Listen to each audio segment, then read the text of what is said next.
श्रीराम जय जय राम। श्रीराम जय जय राम। श्रीराम जय जय राम। 62 ராமன் வில் முறித்தல். சீதையின் ஸ்வயம்வர சபையில் சிவனின் வில்லை முறிக்கக்கூடிய வலிவு பெற்ற வீர அரசர்கள் எவரும் இல்லை என்று மனம் வருந்தி பேசிய ஜனகரின் பேச்சை கேட்ட லக்ஷ்மண சுவாமி ராமரிடம் இவ்வாறு கூறினார்.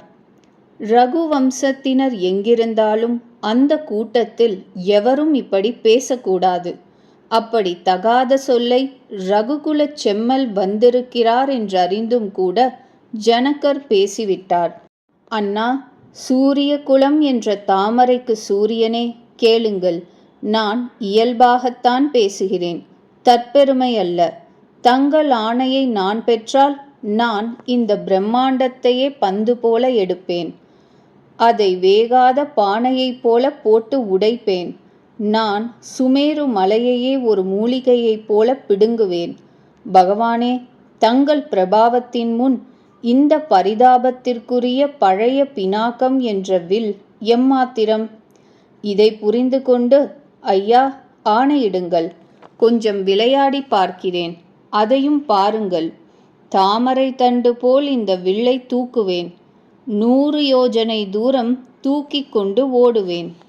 ஐயா, தங்களுடைய பிரதாப பலம் கொண்டு இவ்விதம் நாய்க்குடை போல் வளைத்து விடுவேன். இவ்விதம் நான் செய்யாவிட்டால் தங்கள் சரணங்கள் மீது ஆணை, நான் இனி வில்லையோ அம்புரா தூணியையோ தொடவே மாட்டேன். லக்ஷ்மண சுவாமி இவ்வாறு கோபத்துடன் பேசினபோது யானைகள் ஆடி தடுமாறின. பூமியே ஆடிற்று. மக்கள் அரசர்கள் பயந்துவிட்டனர். சீதை உள்ளம் மகிழ்ந்தது. ஜனகர் அச்சமடைந்தார். குரு விஸ்வாமித்ரர், ராமன், முனிவர்கள் அனைவரும் மனதில் திருப்தி அடைந்தனர். மீண்டும் மீண்டும் மெய் சிலிர்த்தினர். ராமன் குறிப்பால் லக்ஷ்மணனை தடுத்து நிறுத்தி அன்புடன் தன் அருகில் அமர்த்தினார். விஸ்வாமித்ரர் மங்கள வேலை என்று உணர்ந்து மிகவும் பிரேமை ததும்பும் மொழி பேசினார். ராமா, எழுந்திராய், சிவதனுசை வளைப்பாயாக. ஜனகருடைய வருத்தத்தை தீர்ப்பாயாக. குருவின் இந்த சொற்கேட்டு ஸ்ரீராமன் அவர் திருவடிகளை தலை வணங்கினார். அவர் உள்ளத்தில் உவகையோ கலக்கமோ கிடையாது. அவர் எழுந்திருக்கும் ஒய்யாரத்தில் இளம் சிங்கத்தை கூட வெட்கப்பட வைத்துக்கொண்டு இயல்பான லாவகத்துடன் எழுந்தார். மஞ்சம் என்ற உதய மலையிலிருந்து ரகுநாதன் என்ற இளம் சூரியன் உதித்தவுடன் எல்லா சாதுக்கள் என்ற தாமரைகளும் சபையில் மலர்ந்தன. கண்களாகிய வண்டுகள் கொம்மாளமிட்டன. அரசர்களின் ஆசை என்ற இரவு மறைந்தது. அவர்கள் பேச்சு என்ற நட்சத்திரங்களின் கூட்டம் மின்னுவதை நிறுத்திவிட்டது. செருக்குற்ற அரசர்கள் என்ற ஆம்பல் மலர்கள் கூம்பி குறுகின. கபடமுள்ள அரசர்கள் என்ற கோட்டான்கள் ஓடி ஒளிந்தன. முனிவர்கள் தேவர்கள் என்கின்ற சக்கரவாகங்கள் துயரம் தீர்த்தன. அவர்கள் பூமாரி பொழிந்து தமது சேவையை வெளியிட்டனர்.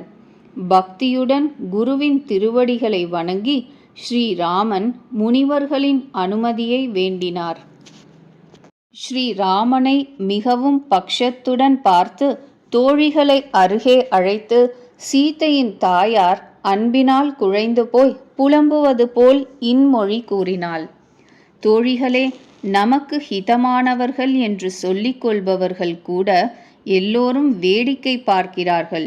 ஒருவர் கூட குரு விஸ்வாமித்ரரிடம் சென்று, இந்த ராமன் சிறுவன், அவன் இப்படி பிடிவாதம் பிடிப்பது நல்லதல்ல என்று அறிவுரை கூற மாட்டார்களா? ராவணனும் பாணாசுரனும் கூட எந்த வில்லை தொட்டு பார்க்க கூட முடியவில்லையோ, எல்லா அரசர்களும் வீண் கர்வப்பட்டு தோற்று போனார்களோ, அந்த வில்லை இந்த மென்மையான ராஜகுமாரன் கையில் கொடுக்கிறார்களே. அன்னப் பறவையின் பிள்ளை எங்காவது மந்தர மலையை தூக்கிவிடுமோ? அரசருடைய பேரறிவும் மழுங்கிவிட்டதோ? தோழி, விதியின் போக்கு ஒன்றும் புரியவே இல்லை. அப்பொழுது ஒரு சமர்த்தான தோழி குசுகுசுவென்று கூறினாள், ராணிமாதேவி, தேகம் மிகுந்தவரை லேசாக மதிக்கக்கூடாது. குடத்தில் உண்டான குருமுனிவர் அகஸ்தியரெங்கே? எல்லையற்ற கடலெங்கே? அவர் அதை வற்ற வைத்தார் என்ற புகழ் உலகம் முழுவதும் பரவிவிட்டதே. சூரிய மண்டலம் பார்த்தால் சிறிதாக தெரிகிறது. ஆனால் அது உதித்துவிட்டால் மூவுலக இருட்டும் ஓடிவிடுகிறதே. எந்த மந்திரத்திற்கு பிரம்மா, விஷ்ணு, சிவன் மற்றும் எல்லா தேவதைகளும் கட்டுப்படுகிறார்களோ அந்த மந்திரம் மிகச் சிறிதுதானே. பெரிய மதம் பிடித்த யானையை ஒரு சிறிய அங்குசம் வசப்படுத்துவதில்லையா? மன்மதன் பூக்களாலான வில்லை வைத்துக்கொண்டுதானே உலகங்கள் அனைத்தையும் தன்வசப்படுத்துகிறான். ஆகவே ராணிமாதேவி, இவ்விதம் புரிந்து கொண்டு சந்தேகத்தை விடுங்கள். கேளுங்கள், ராமன் நிச்சயமாக வில்லை நாணேற்றுவார். தோழியின் இந்த சொற்கேட்டு ராணிக்கு நம்பிக்கை பிறந்தது. அவளுடைய திகைப்பு நீங்கியது. ராமனிடம் பிரேமை வளர்ந்தது. அப்பொழுது ராமனை பார்த்து சீதை பயந்த ஹிருதயத்துடன் இங்குமங்கும் தெய்வங்களுக்கு வணக்கம் செலுத்துகிறாள். அவள் குழப்பமடைந்த மனதிற்குள் வேண்டினாள், பரமேஸ்வரா, பவானி, என்னிடம் அருள் புரியுங்கள். நான் உங்களுக்கு பூஜை செய்தேனே, அதை சபலமாக்குங்கள். என்னிடம் பரிவு கொண்டு வில்லின் எடையை குறைத்து விடுங்கள். விநாயகரே, வரமளிப்பவரே, இந்த நாளுக்காகத்தான் உங்களுக்கு இதுவரை பூஜை செய்து வந்தேன். மீண்டும் மீண்டும் வேண்டுகிறேன், கேளுங்கள், வில்லின் எடையை மிகவும் குறையுங்கள். ரகுநாதன் பக்கம் திரும்பி திரும்பி பார்த்து சீதாதேவி மனது தேர்ந்து தெய்வங்களை வேண்டிக் கொண்டே இருந்தாள். அவளுடைய கண்களில் அன்பு கண்ணீர் நிறைந்தது. மெய் சிலிர்த்தது. நன்றாக கண்ணார ராமனின் வடிவழகு காண்கிறாள். தந்தையின் பணயத்தையும் நினைத்து பார்க்கிறாள். சீதையின் மனம் கலக்கமுற்றது. அடடா, தந்தை இப்படி மிக கடினமான பிடிவாதம் பிடிக்கிறாரே. இவர் லாப நஷ்டம் ஒன்றையும் கணக்கு பார்க்கவில்லையே. மந்திரிகள் பயப்படுகிறார்களே. அதனால்தானே அரசருக்கு ஒரு ஆலோசனையும் கூறவில்லை. அறிஞர்களின் கூட்டத்தில் பெரிய தவறு நடக்கிறதே. வஜ்ராயுதத்தை காட்டிலும் கடோரமான வில் எங்கே? மென்மையான மேனியான இந்த பாலகர் ஷியாமல சுந்தரன் எங்கே? விதியே, நான் உள்ளத்தில் எப்படி தைரியம் கொள்வேன்? செம்பருத்தி பூவின் குருத்து கொண்டு வைரத்தை துளைக்க முடியுமா? சபை முழுவதுக்குமே புத்தி சூன்யமாகிவிட்டதே. சிவதனுசே, இனி எனக்கு நீதான் கதி.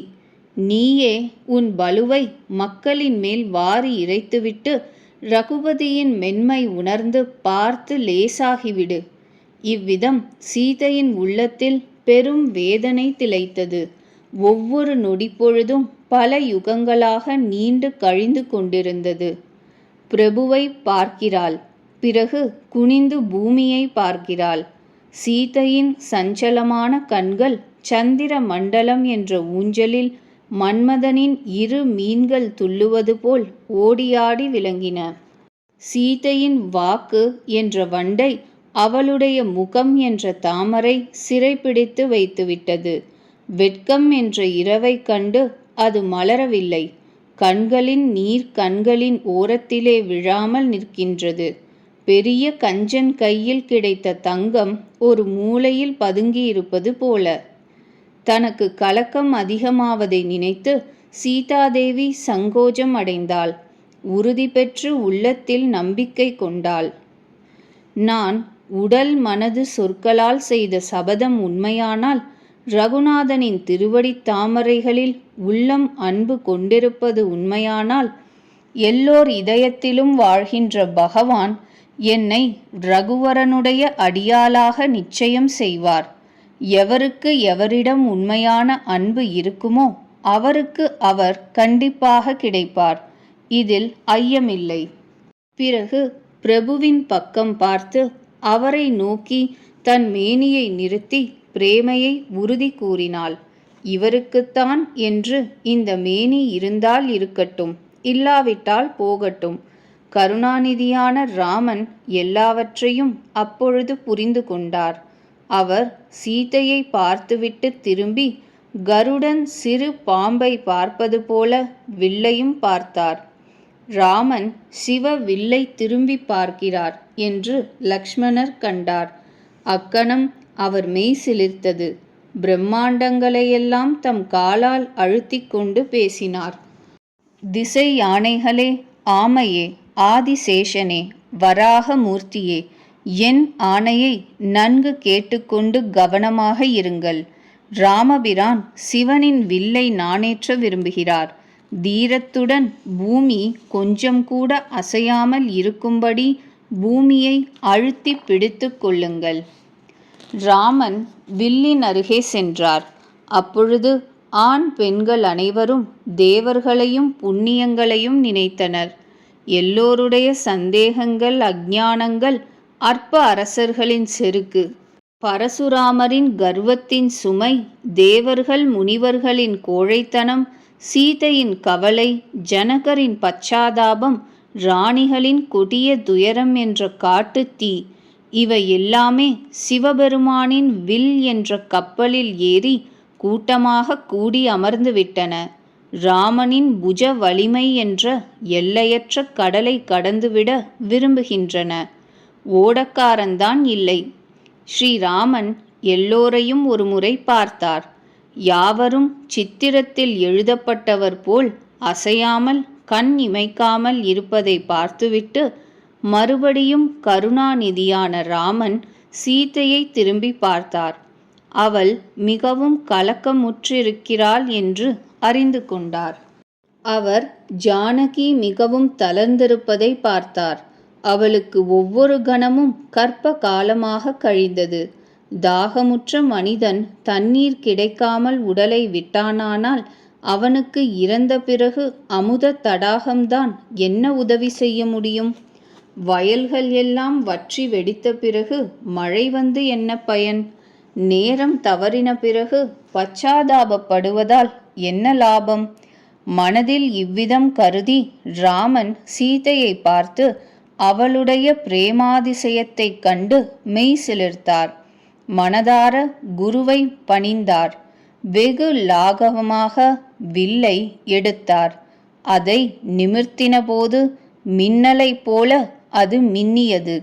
ஆகாயம் அலாவி வளையமாக வளைந்தது. வில்லை எடுத்ததையோ நிமிர்த்தியதையோ வேகமாக இழுத்ததையோ யாரும் பார்க்கவில்லை. அத்தனையும் நொடி பொழுதில் நிகழ்ந்தன. எல்லோரும் ராமன் வில்லை இழுப்பதை பார்த்தனர். அதே கணம் ராமன் நாணின் நடுவை இழுத்தார்.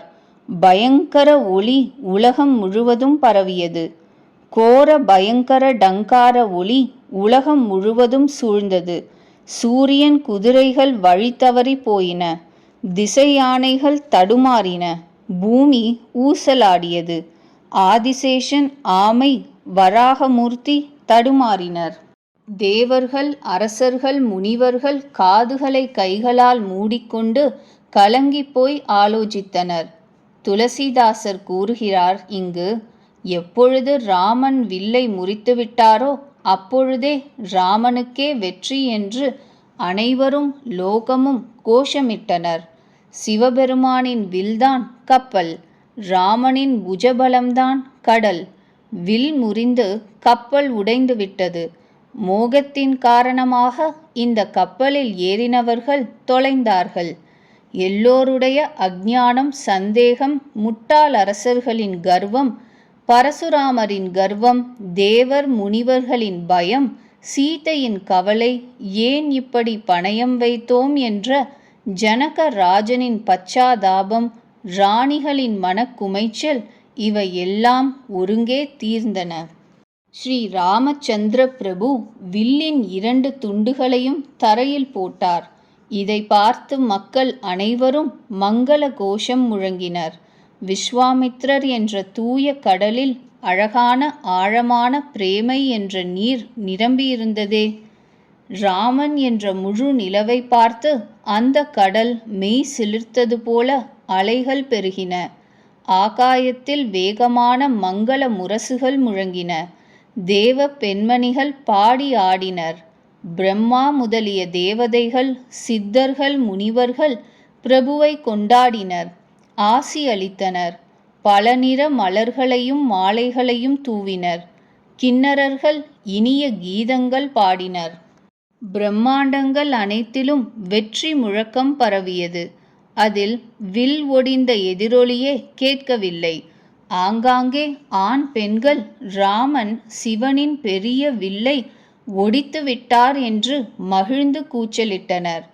பந்திகள், அதாவது கட்டியம் கூறுபவர்கள், மாகதர்கள், அதாவது புகழ் கவி பாடுகிறவர்கள், சூதர்கள், அதாவது புகழ் கதை கூறுபவர்கள் கூட்டமாக அரசன் பிருது வரிசைகளை கூறினர். எல்லோரும் குதிரை, யானை, செல்வம், இரத்தினங்கள், வஸ்திரங்களை ஒருவருக்கொருவர் பரிமாறிக்கொண்டும் மக்களுக்கு வழங்கியும் மகிழ்ச்சி கொண்டனர்.